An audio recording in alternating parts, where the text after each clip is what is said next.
ఆయన శిష్య బృందంలో మనం కూడా ఉండాలని యేసుక్రీస్తు ప్రభు కోరుకుంటున్నాడు. Isn't it a great news? యేసుక్రీస్తు ప్రభు వారి యొక్క శిష్య బృందంలో ఉండాలంటే నేను ఏం చదువుకోవాలండి అంటే మన చదువుతో పని లేదు, విద్యార్హతలతో పని లేదు. ఎందుకంటే యేసు ప్రభు ఏర్పాటు చేసుకున్న 12 మందిలో కొంతమంది జాలర్లను కూడా ఏర్పాటు చేసుకున్నాడు. జాలర్లు అంటే వాళ్ళ వృత్తే చేపలు పట్టడం. సో ఖచ్చితంగా వాళ్ళు స్కూల్కి వెళ్ళుండరు, కాలేజ్కి అంతకంటే వెళ్ళుండరు. వారికి ఉదయం లేస్తే సాయంత్రం వరకు వాళ్ళకి తెలిసేది ఏంటంటే ఆ చేపల వల, చేపల్లో రకాలు, ఎక్కడ వల ఎలా వేస్తే చేపలు పడతాయి, సముద్రం, గాలి, తుఫాన్ ఎప్పుడు వస్తుంది, ఇటువంటి వాటి గురించి చాలా మంచి అవగాహన ఉంటుంది. కానీ వాళ్ళకి సోషల్, సైన్స్, జాగ్రఫీ, హిస్టరీ ఇలాంటివి ఏమీ తెలియదు. సో దేవాది దేవుడు మనల్ని ఏర్పాటు చేసుకోవాలంటే మన విద్యతో ఏమీ పని లేదు. ఇకపోతే ఫైనాన్షియల్గా నాకేమైనా స్టేటస్ ఉండాలండి, దేవుడు నన్ను ఏర్పాటు చేసుకోవాలంటే మేమేమైనా లక్షాధికారులం అయి ఉండాలా, మాకు సొంత ఇల్లు ఉండాలా, మాకేమైనా ఆస్తిపాస్తులు ఉండాలా అని మనం ఆలోచన చేస్తే దేవునికి మన ఆస్తిపాస్తులతో కూడా పని లేదు.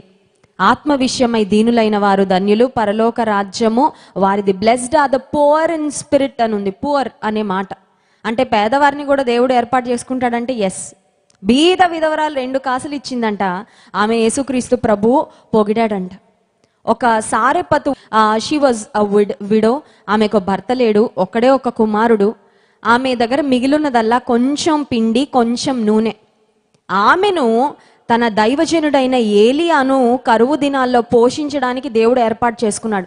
దేవుడు ఎటువంటి సాధనాలను ఏర్పాటు చేసుకుంటాడంటే ఆయనకు జ్ఞానవంతులు అవసరం లేదు, బలవంతులు అవసరం లేదు, శక్తి సామర్థ్యాలు ఉన్నవారు అవసరం లేదు, చదువు ఉన్నవారు అవసరం లేదు, మంచి ఫైనాన్షియల్ బ్యాక్గ్రౌండ్ ఉన్నవారు అవసరం లేదు. కానీ ఆయన కొరకు నేను అవైలబుల్, నేను వాడబడాలనుకుంటున్నా ప్రభువా అని చెప్తే చాలు, ఆ విల్లింగ్నెస్ ఉంటే చాలు, ఆ అవైలబిలిటీ ఉంటే చాలు. నన్ను వాడుకో అయ్యా అంటే ఆ సమయంలో ఏ పనికైనా ఆయన వాడుకోవడానికి సిద్ధమే. దేవుని చేతిలో మనం పడితే, ఆయన చేతికి మనల్ని అప్పగించుకుంటే మనల్ని ఎప్పుడు ఎలా ఏ పని కొరకు వాడుకోవాలో ఆయనకు చాలా బాగా తెలుసు.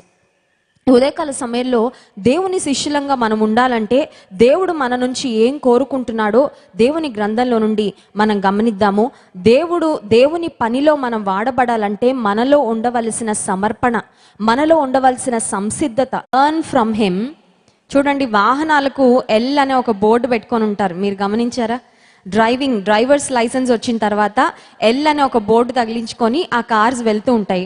అండ్ ఇంట్రెస్టింగ్లీ ఆర్టీఓ వాళ్ళ యొక్క అబ్జర్వేషన్లో వాళ్ళు సమర్పించిన ఒక నివేదిక ఏంటంటే, ఎల్ అనే బోర్డు ఏ వాహనాలకైతే ఉంటుందో అది ఏ కార్ అయినా లేకపోతే ఏ హెవీ వెహికల్ అయినా వాటికి ఎప్పుడు యాక్సిడెంట్లు జరగలేదంట. ఎల్ అనే బోర్డు ఉన్నవి అంటే అర్థం ఏంటంటే, ఎల్ అనే బోర్డు తగిలించుకొని ఉన్న వాహనాలు బహుశా ఆ వాహనదారులు ఒక కాన్షియస్నెస్తో ఉంటారేమో, ఏమనంటే నేను ఇంకా లెర్నర్నే, నేను ఇంకా ఎక్స్పర్ట్ అయిపోలేదు, కొంచెం జాగ్రత్తగా నడపాలని. అట్ ద సేమ్ టైం మనకి ఎల్ అనే బోర్డు ఉన్న వెహికల్ ఆపోజిట్ డైరెక్షన్లో వస్తే వాళ్ళు ఎక్కడొచ్చి మనల్ని డాష్ ఇస్తారో అని మనమే కొంచెం జాగ్రత్తగా వెళ్ళిపోయి. ఎల్ బోర్డు లేదనుకోండి, వాళ్ళు సూపర్ డ్రైవర్లు, మనం సూపర్ డ్రైవర్లు అని ఫీల్ అయిపోయి ఒక్కొక్కసారి అనుకోకుండా హెడ్ ఆన్ కొలిషన్స్ అయిపోవడం, యాక్సిడెంట్లు అయిపోవడం, ఆ తర్వాత ఇంకా మనకి తెలియని విషయం ఏముంది, రకరకాల సమస్యలు, ఇబ్బందులు తలెత్తుతూ ఉంటాయి. సో జీవితంలో కూడా మనం ఒక బోర్డు వేసుకొని తిరగాలంట, ఒక బోర్డు తగిలించుకొని. ఆ బోర్డు ఏంటంటే ఎల్ బోర్డు. ఎల్ బోర్డ్ అంటే అర్థం ఏంటంటే ఐ యామ్ అ లెర్నర్, నేను నేర్చుకునే వ్యక్తిని. ఎవరి దగ్గర నేను నేర్చుకుంటున్నాను? యేసయ్య దగ్గర నేర్చుకుంటున్నాను. నా బోధకుడు ఎవరు అంటే పరలోకపు తండ్రి, యేసుక్రీస్తు ప్రభు. మరి నేను నేర్చుకోవడానికి బుక్స్ ఏంటి, నా సిలబస్ ఏంటంటే దేవుని వాక్యమే నా సిలబస్, నా కరిక్యులమ్. ఈ లోకంలో నేను ఎలా బ్రతకాలో, ఏమి మాట్లాడాలో, ఏం చేయాలో, ఏమి చేయకూడదో, ఏం చూడాలో, ఏం చూడకూడదో, ఎక్కడికి వెళ్ళాలో, ఎక్కడికి వెళ్ళకూడదో, వీటన్నింటిని కూర్చిన సమగ్రమైన ఇన్ఫర్మేషన్ దేవుని వాక్యంలో వ్రాయబడింది. అండ్ ఇంట్రెస్టింగ్లీ దేవుని వాక్యంకున్న విశిష్టత ఏంటంటే, ఏ పుస్తకమైనా మనం చదివినప్పుడు ఆ బుక్ రాసిన వాళ్ళు మన పక్కన వచ్చి కూర్చోరు. చూడండి, కొన్ని బుక్స్ మనం చదువుతుంటాం, కొన్ని మనకు అర్థమవుతాయి, కొన్ని అర్థం కావు, కొన్ని బ్రెయిన్ మీద నుంచి ఎగిరిపోతూ ఉంటాయి. అంటే అవి మన జ్ఞానానికి మించినవిగా ఉంటాయి అన్నమాట, మనకు అర్థం కావు. కానీ బైబిల్లో ఉన్న ప్రత్యేకత ఏంటంటే, బైబిల్లో మనం చదివిన ప్రతిసారి ఈ బైబిల్ ఏ పరిశుద్ధాత్మ దేవుని యొక్క ప్రేరణతో దేవుని మనసులో నుంచి ఈ మాటలు వచ్చాయో ఆ దేవుడే మనతో ఉండి మన ప్రక్కన కూర్చుంటాడంట మనం బైబిల్ చదివిన ప్రతిసారి. హల్లెలూయా. సో బైబిల్ చదివిన ప్రతిసారి the word of God is a talking book, మాట్లాడే పుస్తకం. మాట్లాడే పుస్తకం అసలు ఈ ప్రపంచంలో ఏదైనా ఉంటుందండి?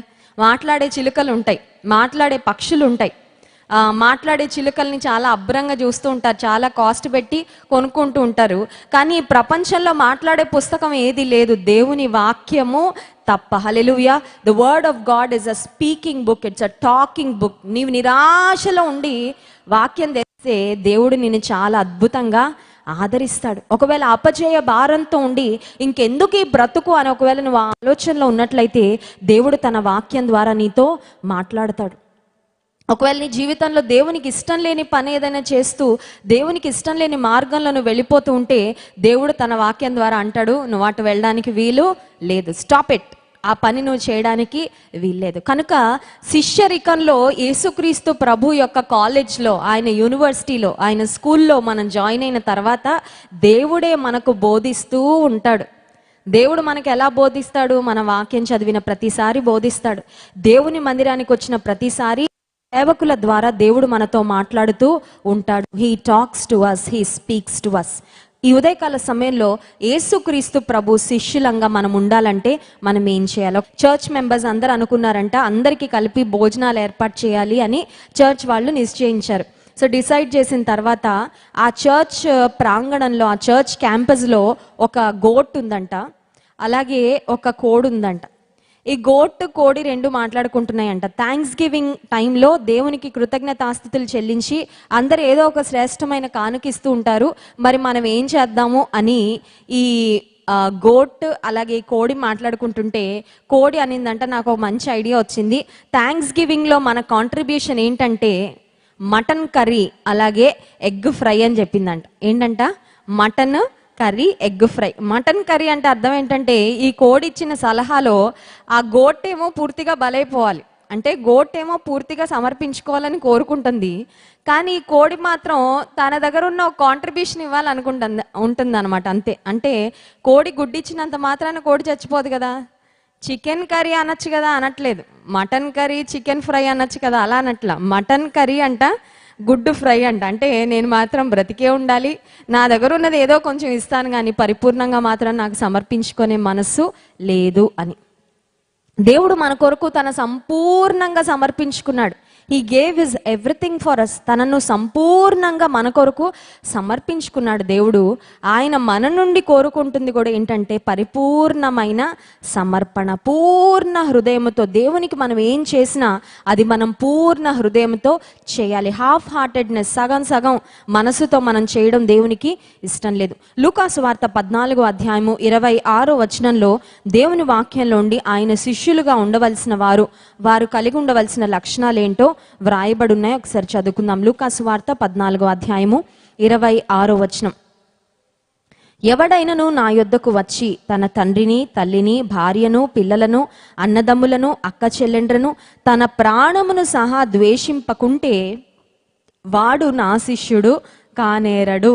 ఈ మాటను చాలా జాగ్రత్తగా అర్థం చేసుకోవాలి. కొంతమంది బైబిల్ను విమర్శించేవారు. కొంతమంది చూడండి అందరిలో తప్పులు ఎతకాలని చూస్తూ ఉంటారు. వాళ్ళకి ఎవరైనా మంచి చేస్తున్నా వాళ్ళకి అందులో తప్పే కనబడుతుంది అనమాట. ఎందుకంటే పచ్చకామెర్లోడికి లోకం అంతా పచ్చ కనబడుతుందంట. వాడు తప్పులు వెతకడం అనే లెన్స్ వేసుకున్నారు కాబట్టి మంచి పనిలో కూడా మంచి చూడలేరు అనమాట, తప్పులే వెతుకుతూ ఉంటారు కొంతమంది. అయితే ఈ మాటను కూడా బైబిల్ను విమర్శించాలని ప్రయత్నం చేసే విమర్శకులు కొన్నిసార్లు అంటారు, యేసుక్రీస్తు ప్రభు ప్రేమామయుడైన దేవుడు అని చెప్తాడు కదండి, అందరినీ ప్రేమించమంటారు కదా, మరి ఆయన మాటను ఆయనే కాంట్రాడిక్ట్ చేసుకున్నారేంటి? ఎవరైనా తన తల్లిదండ్రులనైనా, భార్యనైనా, పిల్లలనైనా, అన్నదమ్ముళ్ళైనా, అక్క చెల్లెలనైనా ద్వేషింపకుంటే వారు నాకు పాత్రులు, నా శిష్యుడు కానేరడని ఎందుకు చెప్పాడు యేసయ్య అని కొన్నిసార్లు విమర్శిస్తూ ఉంటారు. కానీ ఈ మాటలో ఉన్న నిజమైన అర్థం ఏంటి? What is the inner meaning of these words that Jesus spoke?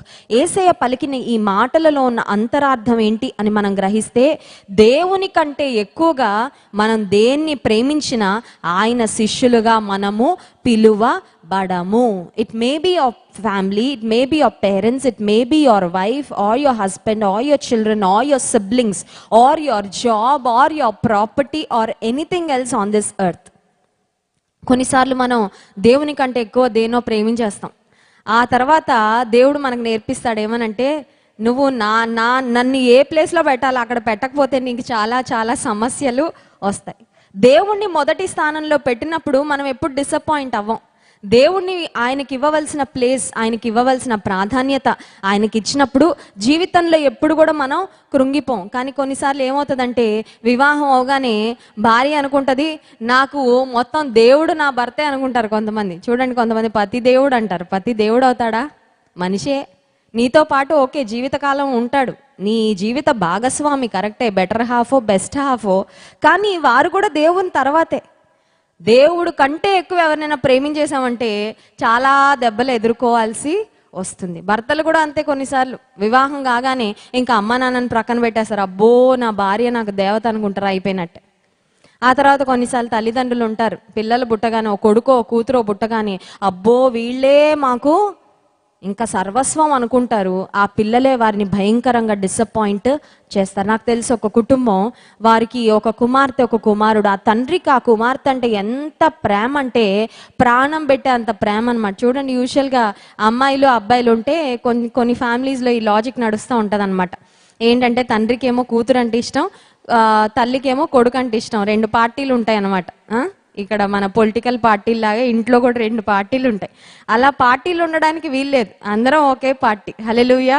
అందరం ఒకే పార్టీ, అందరం కలిసి సాతానుతో పోరాడతాం. అందరం కలిసి మన కుటుంబానికి విరోధంగా ఎవరైనా వస్తుంటే వారితో పోరాడాలి. కానీ మన లోపల పోరాడుతుంటే అపవాది చంకలు కొట్టుకుంటూ ఉంటాడు. ఆహా ఎంత చక్కగా నేను కుటుంబంలో ఉన్న చిన్న కుటుంబంలోనే పెద్ద డివిజన్ సృష్టించాను. అపవాది ఎప్పుడు, the devil is all about separating, but God is all about uniting. దేవుడు అందరినీ కలిపేవాడు, అపవాదేమో అందరినీ వేరు చేసేవాడు. సో పార్టీలు ఉండడానికి వీలు లేదు. కానీ కొన్ని కుటుంబాల్లో ఇలా ఈ వ్యవహారం నడుస్తూ ఉంటుంది. దేవుని ప్రజలుగా మనలో ఉండవలసింది ఏంటంటే, we have to have that oneness. ఆ తండ్రి కుమార్తెను చాలా ప్రేమించేవాడు. ఎంత ప్రేమించాడంటే, కూతురు ఏం అడిగితే అది అడిగిన వెంటనే ఇచ్చేయడం, అడిగిన వెంటనే అడిగిన దానికంటే ఎక్కువ ఇచ్చేయడం. అలా ప్రేమిస్తూ ఉంటే ఆ కుమార్తె యవన కాలానికి వచ్చేసరికి చాలా మంచిగా చదువుకుంటుంది, చాలా చక్కగా ఉంటుంది ఆ అమ్మాయి. ఒకానొక దినాన తండ్రిని చాలా భయంకరంగా డిసప్పాయింట్ చేసిందండి. 10th క్లాస్ ఫెయిల్ అయిపోయి తాగుడుకు వ్యసనాలకు బానిస అయిపోయిన డ్రగ్ ఎడిక్ట్గా, తాగుబోతుగా, తిరుగుబోతుగా ఉన్న ఒక వ్యక్తిని ఆ కుమార్తె ప్రేమించి తల్లిదండ్రులకు చెప్పకుండా అతని వివాహం చేసుకుంది. వివాహం చేసుకున్న తరువాత తండ్రికి ఈ మాట తెలిసి లిటరల్గా గుండె పగిలిపోయి గుండెపోటు వచ్చిందండి ఆ తండ్రికి.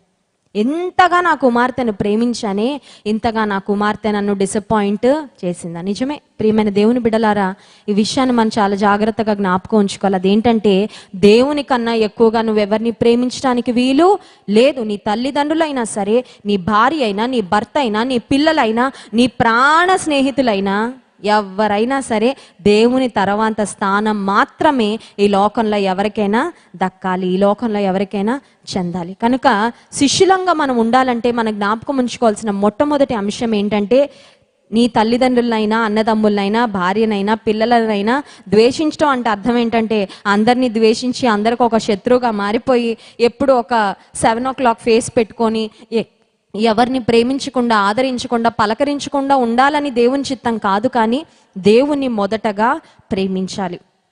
రెండవదిగా మనం ఆలోచిస్తే 27వ వచనం, లూకాసు వార్త 14వ అధ్యాయము 27వ వచనం. మరియు ఎవడైనను తన సిలువను మోసుకొని నన్ను వెంబడింపని ఎడల వాడు నా శిష్యుడు కానేరడు. శిష్యుడుగా ఉండాలంటే రెండవ లక్షణం ఏంటంటే, మన సిలువను ఎత్తుకొని దేవుని వెంబడించాలి. సిలువ అనేది, సిలువ దేనికి సాదృశ్యం అని ఆలోచన చేస్తే, విశ్వాస జీవితంలో మనకు ఎదురయ్యే శ్రమలు. శ్రమలు ఎంతమందికి ఇష్టం? ఎవ్వరం ఎత్తం చెయ్యి. పొరపాటున ఎత్తామనుకోండి, బాబోయ్ శ్రమలు రేపటి నుంచి, ఈ రోజు నుంచే స్టార్ట్ అయితే తట్టుకోలేం. సంవత్సరం ప్రారంభంలో ప్రభువా ఏమన్నా రాని కానీ శ్రమలు మాత్రం రానికయ్యా, ఏ కష్టం రాకూడదు. ఏ కష్టం రాకపోతే ఇది భూలోకం ఎలా అవుతుంది, ఇది పరలోకం అవుతుంది. ఏ కష్టం, చీకు, చింత, బాధలు, కన్నీరు, దుఃఖము లేని ప్రదేశం ఏంటి? పరలోకం. ఇది భూలోకం. మరి this is a fallen world. ఇది భూలోకం. ఇక్కడ ఉంటే ఖచ్చితంగా మనకి కష్టాలు, నష్టాలు, ఇరుకులు, ఇబ్బందులు అన్నీ వస్తూనే ఉంటాయి. కనుక దేవుని శిష్యులంగా ఉండాలంటే మనలో ఉండవలసిన రెండో లక్షణం ఏంటంటే మన సిలువని ఎత్తుకొని మన సిలువని ఎత్తుకోవాలంట. అర్థమవుతుందండి? యేసు ప్రభు మోసిన సిలువ మనం మోయలేం. నా సిలువ మీరు ఎత్తుకోండి అని అడగట్లేదు. కురేనీడైన సీమోను యేసుక్రీస్తు ప్రభు ఆ యెరూషలేము వీధుల గుండా నడుస్తూ ఆ కల్వరి కొండకు ప్రయాణం చేస్తూ దట్ లాస్ట్ ఆ ఆఖరు ప్రయాణం ఆయన మరణానికి ముందుగా చేస్తూ ఉన్నప్పుడు ఆ యాత్ర కురేనీడైన సీమోన్ వచ్చి యేసు ప్రభు కాసేపు సహాయం చేయడానికి ప్రయత్నం చేశాడు. కాసేపు కంటే ఎక్కువ మోయలేకపోయాడు. మళ్ళీ యేసై భుజాల మీద పెట్టి మళ్ళీ తప్పుకున్నాడు. కానీ ఎవరం మోయాల్సిన సిలువ వారికి ఉంటుంది. సిలువ మోయడం అంటే ఒక చిన్న క్రాస్ లాకెట్ చేయించుకొని మెళ్ళో వేసేసుకొని నా సిలువ నేను మోసేస్తున్నానండి అంటే అది కాదు సిలువ. నేను కూడా యుఎస్లో జాబ్ చేసేటప్పుడు నేను ఒక క్రాస్ లాకెట్ వేసుకునేదాన్ని. ఎందుకంటే నేను దేవుని బిడ్డనని తెలియాలని, అంతే. జస్ట్ ఫర్ దట్ రీజన్ నేను యేసయ్య బిడ్డనని తెలియాలని. కొంతమంది ఉంటారు క్రాస్ లాకెట్ వేసుకొని వాళ్ళు చెయ్యని పనులంటూ ఇంకేమి ఉండవు.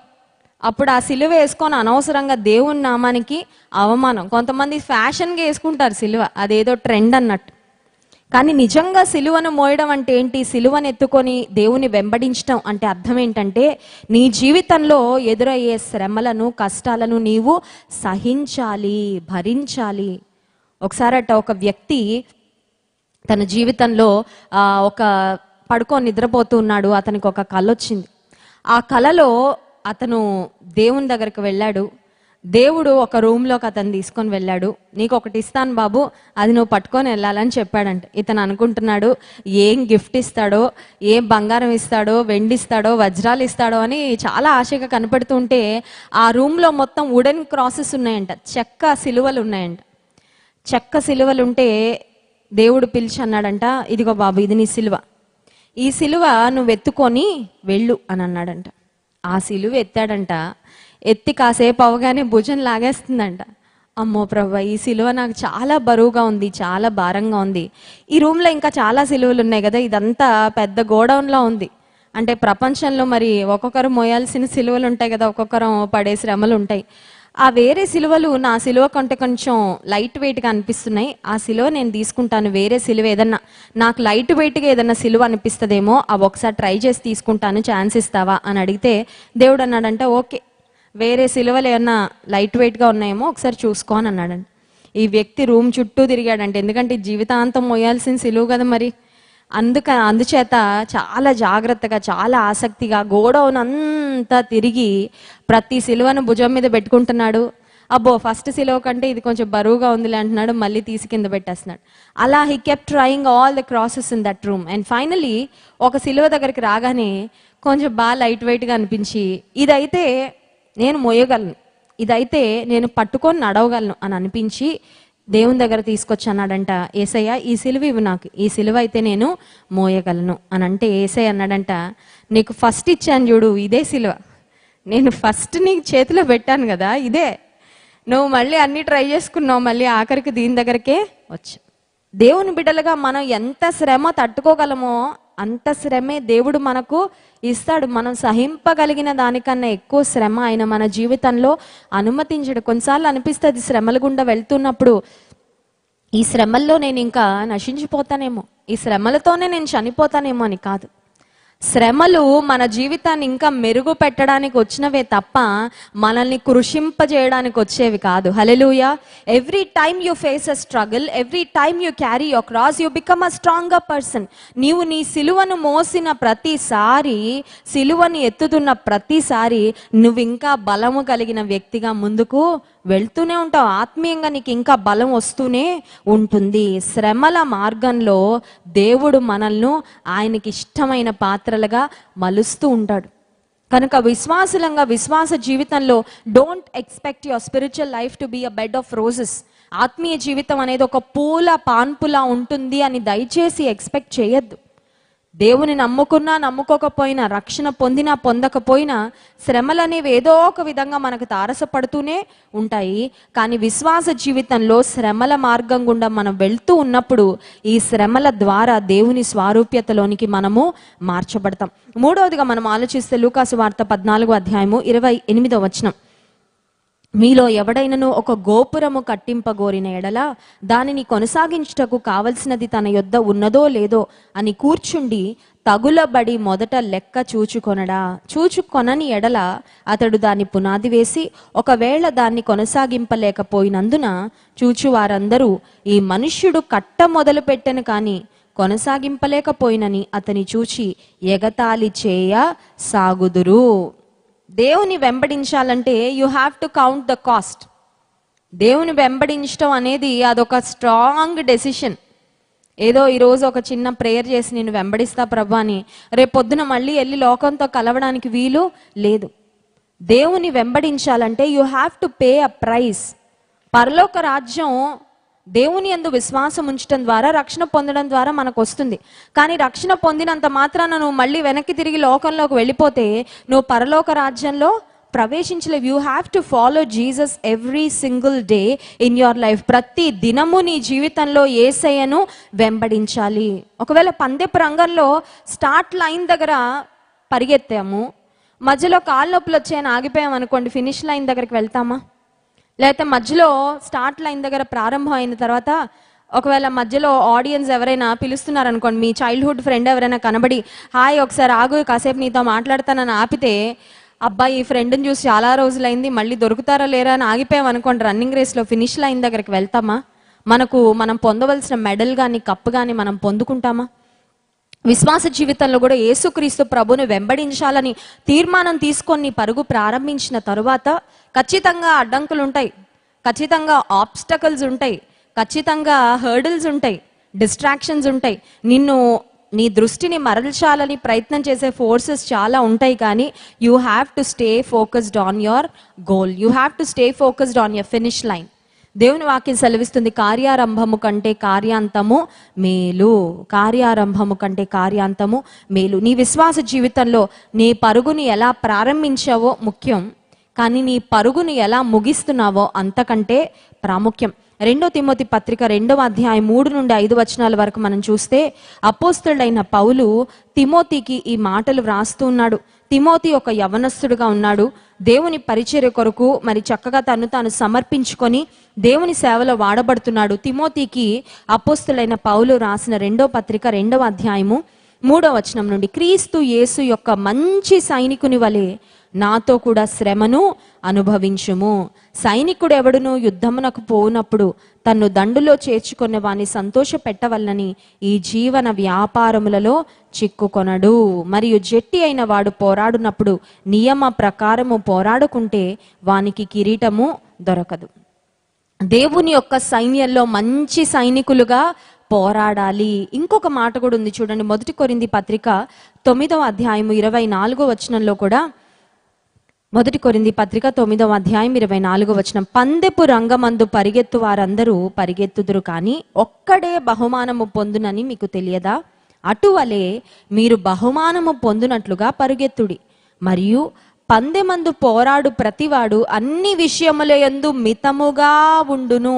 వాడు క్షయమగు కిరీటమును పొందుటకును, మనమైతే అక్షయమగు కిరీటమును పొందుటకు మితముగా ఉన్నాము. విశ్వాస జీవితంలో డిసిప్లిన్ అనేది చాలా ప్రాముఖ్యం. In order to be a disciple of Jesus we need to have discipline. ఏముండాలి?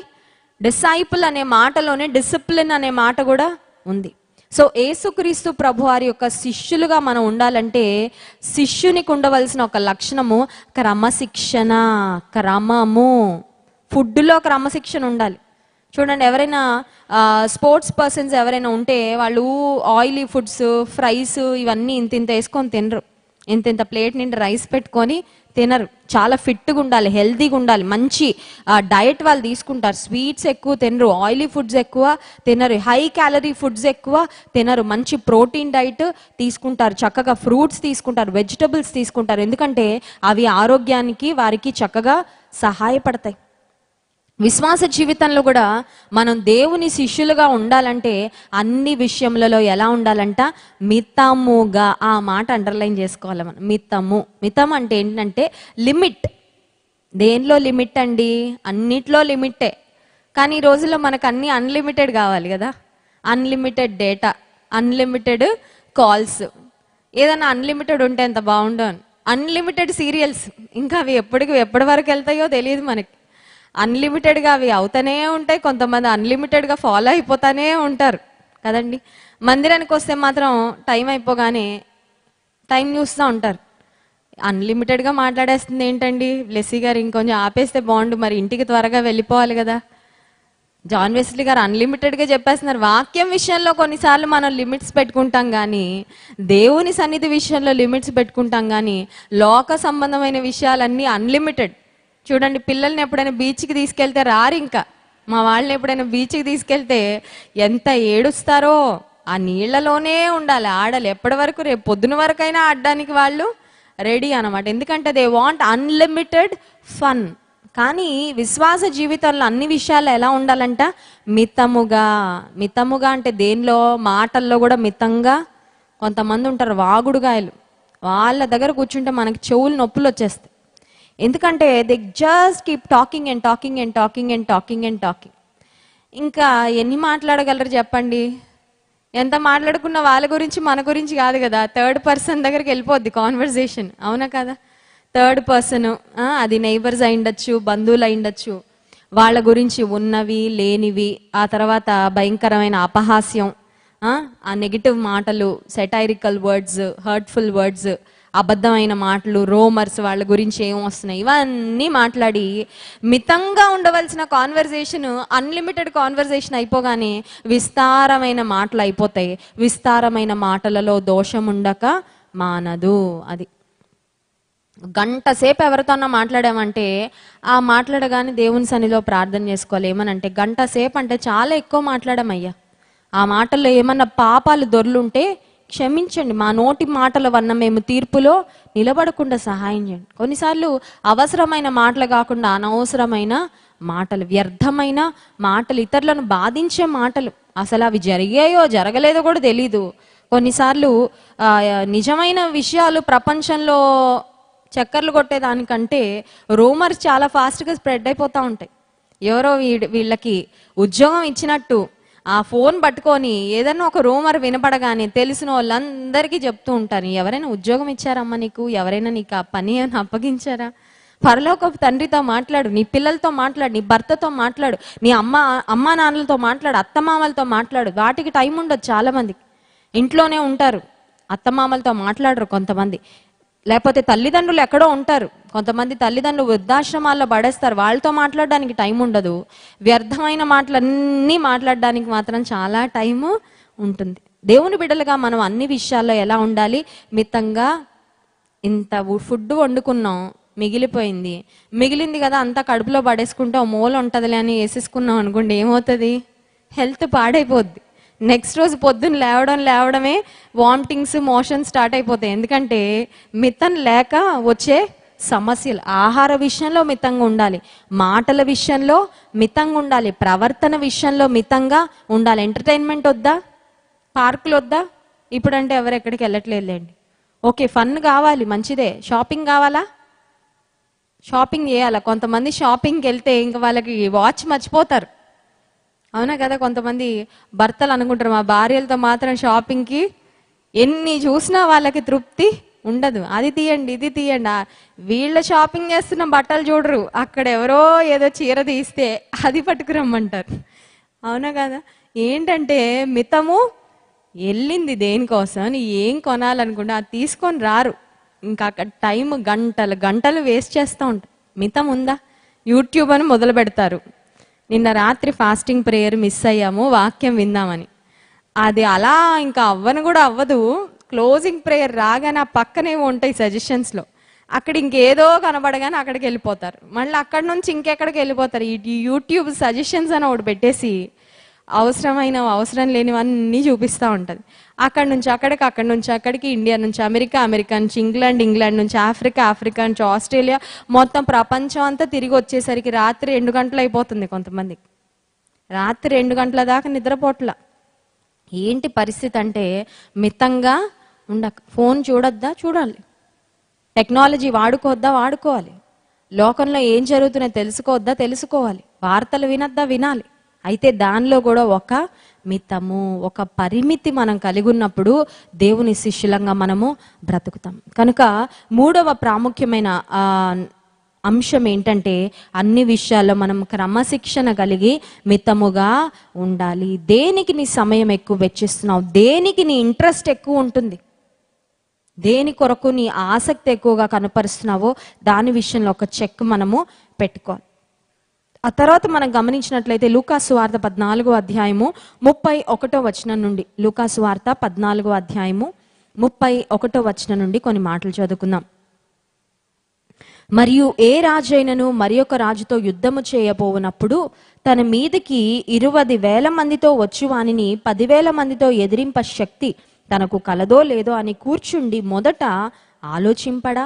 శక్తి లేని ఎడల అతడు ఇంకను దూరముగా ఉన్నప్పుడే రాయబారము పంపి సమాధానము చేసుకొన చూచును కదా. ఆ ప్రకారమే మీలో తనకు కలిగినదంతయు విడిచిపెట్టని వాడు నా శిష్యుడు కానేరుడు. తనకు కలిగినదంతయు విడిచిపెట్టుట అంటే అర్థం ఏంటంటే, దేవునికి కంప్లీట్గా సరెండర్ చేసుకోవడం, దేవునికి సంపూర్తిగా సమర్పించుకోవడం. You have to submit yourself to God, and most importantly you have to surrender your heart. హృదయమే మనిషి జీవితంలో ఒక కంట్రోల్ సెంటర్ అన్నమాట. ఏ విధంగా అయితే ఒక కంప్యూటర్కి సెంట్రల్ ప్రాసెసింగ్ యూనిట్ ఉంటుందో, ఆ CPU నుంచి కంప్యూటర్కి వచ్చే ఇన్స్ట్రక్షన్స్ ప్రకారం ఆ కంప్యూటర్ వర్క్ చేస్తుంది. అలాగే మన జీవితంలో కూడా హృదయం అనేది కేంద్రం. నీ హృదయాన్ని నాకు ఇవ్వు. యేసయ్య కూడా అడిగింది ఏంటంటే, నా కుమారుడా నీ హృదయము నాకు ఇవ్వు. ఎందుకంటే యేసయ్యకి తెలిసి హృదయం దేవుని చేతిలో పెడితే మనం సంపూర్ణంగా ఆయన చేతిలో ఉంటామని. కనుక ఈ 4వ అంశం ఏంటంటే, దేవునికి పరిపూర్ణంగా మనల్ని మనము అప్పగించుకోవడం. We have to totally surrender our selfs to God's hands. దేవునికి పరిపూర్ణంగా సమర్పించుకోవడం. దేవుని స్తుతించి ఆరాధిస్తున్నప్పుడు కూడా 2 చేతులు పైకెత్తుతాం. 2 చేతులు పైకెత్తడం దేనికి సాదృశ్యం అంటే, పరిపూర్ణంగా ఆయనకు సమర్పించుకుంటా. ఇదిగో అయ్యా నేను ఉన్నాను, నన్ను నువ్వు నడిపించి. ఇదిగో అయ్యా నన్ను నీ చిత్తానికి అప్పగించుకుంటున్నాను, నీ నడిపింపును కోరుకుంటున్నాను, నీకు సంపూర్ణంగా నన్ను నేను సమర్పించుకుంటున్నాను అన్నదానికి సాదృశ్యంగా ఉంది. కనుక 4వ అంశం ఏంటంటే, దేవునికి సంపూర్ణంగా సమర్పించుకొనుట. ఎవరైనా నీటిలో పడిపోయినప్పుడు, ఆ నీటిలో పడిపోయిన వారికి స్విమ్మింగ్ రాదనుకోండి, ఈత రాదనుకోండి, ఎవరైనా ఈత వచ్చిన వారు, స్విమ్మింగ్ వచ్చిన వారు వారిని సేవ్ చేయడానికి వాటర్లోకి వెళ్ళినప్పుడు, ఈత రాని వ్యక్తులు ఎవరైతే ఉన్నారో వాళ్ళు మళ్ళీ తమను తాము రక్షించుకోవడానికి ఇంకా ప్రయత్నం చేయకూడదంట. ఒక లైఫ్ గార్డ్ కానీ, ఒక గజ ఈతగాడు కానీ వారిని సేవ్ చేయడానికి వచ్చినప్పుడు, ఈ ఈత రాని వ్యక్తి అప్పటిదాకా కొంచెం అటు ఇటు కొట్టుకున్నా, ఎవరైనా వారిని సేవ్ చేయడానికి వచ్చినప్పుడు మొత్తానికి అన్నీ వదిలేసి they have to just give up అంటే ఇంకే ప్రయత్నం చేయకుండా ఉంటే, వారిని రక్షించడానికి వచ్చిన వాళ్ళు చాలా ఈజీగా వాళ్ళని పట్టుకొని బయటకు వస్తారంట. కానీ కొంతమంది ఎలా ఉంటారంటే, వాళ్ళకి ఈత రాదు, ప్రాణం పోతుందేమో అనే టెన్షన్లో ఏదో చేద్దామని ఇద్దరు మునిగిపోతారంట. అంటే వాళ్ళని కాపాడడానికి వచ్చిన వాళ్ళని కూడా వీళ్ళు అనవసరంగా ఇబ్బంది పడిపోయి, టెన్షన్ పడిపోయి వారిని కూడా కొన్నిసార్లు ముంచేసి ఇద్దరు మునిగిపోయిన సందర్భాలు కూడా చాలా ఉంటాయంట. ఎందుకు ఈ మాట చెప్తున్నానంటే, మనము ఒక ఊబిలో ఉన్నాం. మనల్ని రక్షించడానికి యేసయ్య ఈ లోకానికి వచ్చాడు. సంపూర్ణంగా సమర్పించుకుంటే ఆయన పైకి తీస్తాడు. నీ జీవితంలో ఏ పరిస్థితి వచ్చినా, ఏ నిస్సహాయ స్థితిలో నీవున్నా, ప్రభువా పరిపూర్ణంగా నీకు అప్పగించుకుంటున్నాను, నీ చేతిలో పెట్టుకుంటున్నాను, ఇంకా నేను ఏ ట్రయల్ కూడా చెయ్యను, ఇంకా నేను ఏ టెన్షన్ కూడా పడను, నువ్వు నడిపించు, నన్ను నువ్వు ఎలా నడిపిస్తావు నడిపించని సంపూర్ణంగా దేవునికి సమర్పించుకున్నప్పుడు ఆయన తన ప్రణాళికను మన జీవితంలో నెరవేరుస్తాడు. ఇంకొక మాట నేను చెప్పి ముగిస్తాను చూడండి. 34వ వచనం, ఉప్పు మంచిదే కానీ ఉప్పు నిస్సారమైతే దేని వలన దానికి సారము కలుగును? అది భూమికైనను ఎరువుకైనను పనికిరాదు గనుక దానిని బయట పారవేయుదురు. వినుటకు చెవులు గలవాడు వినుగాక అని వారితో చెప్పెను. ఈ పైన వచనాలన్నింటిలో యేసుక్రీస్తు ప్రభువారి యొక్క శిష్యులంగా ఉండాలంటే మనకు కలిగి ఉండవలసిన లక్షణాలు చెప్తూ ఆఖరిగా సాల్ట్ గురించి చెప్పి ఆ అధ్యాయం ముగిసిపోయింది. అంటే Jesus wants us to be the salt. దేవుడు మనం ఉప్పు వలె ఉండాలని కోరుకుంటున్నాడు. ఉప్పు ఎప్పుడు చెడిపోదండి. మీరు ఎప్పుడైనా ఉప్పుకి బూజు పట్టడం, ఉప్పు పాడైపోవడం ఎప్పుడైనా చూసామండి? పప్పు పాడైపోద్ది కానీ ఉప్పు పాడైపోదు. ఉప్పుకి ఎప్పుడు పురుగులు పట్టడం కానీ, ఉప్పుకు చీమలు పట్టడం కానీ, లేకపోతే ఉప్పుకి ఏ విధమైన ఇబ్బంది రాదు. ఎంత మంచి పచ్చడి మనం చేసిన ఊరగాయలు, పచ్చళ్ళు ఇవన్నీ సమ్మర్ సీజన్లో చాలామంది సిద్ధపరుస్తూ ఉంటారు. ఎంత క్వాంటిటీ పచ్చడి చేసినా, ఎంత మంచి పచ్చడి చేసినా, ఎన్ని ఇంగ్రీడియంట్స్ చేసినా ఆ ఉప్పు వేయలేదనుకోండి, అది ఎంత పెద్ద కంటైనర్లో మనం పచ్చడి చేసినా అది చాలా ఈజీగా బూజు పట్టిపోద్ది. మనందరికీ తెలుసు అది. ఉప్పు పడకపోతే ఆ పదార్థం అనేది, ఆ కర్రీ అవ్వనియండి, ఆ పచ్చడి అవ్వనియండి, అది పాడైపోతుంది. ఉప్పులో ఉండే ఒక లక్షణం ఏంటంటే it acts as a preservative. అది చెడిపోకుండా, పాడవ్వకుండా కాపాడుతుంది. దేవుని బిడ్డలంగా మనం చెడిపోకూడదు. మనం ఎక్కడున్నా చూస్తూ ఇంకొకళ్ళు చెడిపోతుంటే మనం ఊరుకోకూడదు. చూడండి, కొన్నిసార్లు ఈ లోకంలో చాలామంది స్వార్థపరులు ఉంటారు. ఎవరు ఎలా పోతే నాకేంటండి, ఎవరు ఎలా పోయినా నాకు, నేను బాగుంటే చాలు, నా కుటుంబం బాగుంటే చాలు, నా భార్య నా పిల్లలు బాగుంటే చాలని ఒకవేళ స్వార్థపరులు అనుకుంటారేమో. కానీ యేసుక్రీస్తు ప్రభు ఇక్కడ చెప్పిన మాట ఏంటంటే ఉప్పు మంచిదే. నీవు నేను ఎలా ఉండాలంటే ఉప్పులాగా ఉండాలి. ఎవరైనా చెడిపోతున్నారా, ఎవరైనా పాడైపోతున్నారో వారికి దేవుని మాటలు చెప్పడానికి నీ ప్రయత్నం నువ్వు చేయాలి. ఒకవేళ ఆ ప్రయత్నం చేసినప్పుడు ఒకవేళ వాళ్ళు రిసీవ్ చేయట్లేదు, యాక్సెప్ట్ చేయట్లేదు అన్నప్పుడు వారి కొరకు ప్రార్థన చేయాలి. దేవుని బిడ్డలు ఎక్కడుంటే అక్కడ ప్రయోజనమే కానీ దేవుని బిడ్డలు ఎవరికి కూడా హాని కలిగించేవారు కాదు. సో ఉప్పు ఏ విధంగా ఒక ప్రిజర్వేటివ్ లాగా పనిచేస్తుందో, ఉప్పు పాడవదు. ఉప్పు దాన్ని ఎక్కడ కలిపినా ఆ పరిసర ప్రాంతాలు కూడా పాడవ్వకుండా ఎలా ఉంటుందో, దేవుని బిడ్డలుగా మనం కూడా పరిశుద్ధంగా బ్రతకాలి. మనం ఎక్కడుంటే అక్కడ మన చుట్టూ ఉన్న వారికి మనం ప్రయోజనకరంగా ఉన్నప్పుడు యేసుక్రీస్తు ప్రభువారి యొక్క శిష్యులుగా, గురువుకు తగిన శిష్యులుగా ఈ లోకంలో మనము బ్రతుకుతాం. నిజానికి ఒక వ్యక్తి ఉన్నతమైన స్థానానికి రాగానే వాళ్ళని చేసే ఇంటర్వ్యూలో అడిగేది ఏంటంటే మీ గురువు ఎవరు, మీ ఇన్స్పిరేషన్ ఎవరు, మీకు ట్రైనింగ్ ఇచ్చింది ఎవరు, ఈ స్థానంలో మీరు నిలబడడానికి హూ ఇస్ రెస్పాన్సిబుల్, ఎవరు కారకులని అడుగుతూ ఉంటారు. దేవుని బిడ్డలుగా మనం కూడా ఒక ఉన్నతమైన స్థానానికి వెళ్ళి గురువుకు తగిన శిష్యులంగా, ఆయనకు తగిన వారంగా, ఆయనకు తగిన బిడ్డలంగా ఈ లోకంలో బ్రతికినప్పుడు దేవుని నామము మహింపరచబడుతుంది. యేసయ్య శిష్యులంగా ఈ లోకంలో బ్రతుకుతూ ఆయన మహింపరచడానికి దేవుడు మనకు తన సహాయం అనుగ్రహించును గాక. ఆమె చిన్న ప్రార్థన. పరిశుద్ధానికి స్తోత్రాలయ్యా. శిష్యులుగా మేము ఉండాలంటే మాలో ఉండవలసిన లక్షణాలు మీరు మా జ్ఞాపకం చేసినందుకు స్తోత్రాలు ప్రభా. నీకంటే ఎక్కువగా మేము దేన్ని ప్రేమించకుండా మాకు సహాయం చేయ ప్రభా.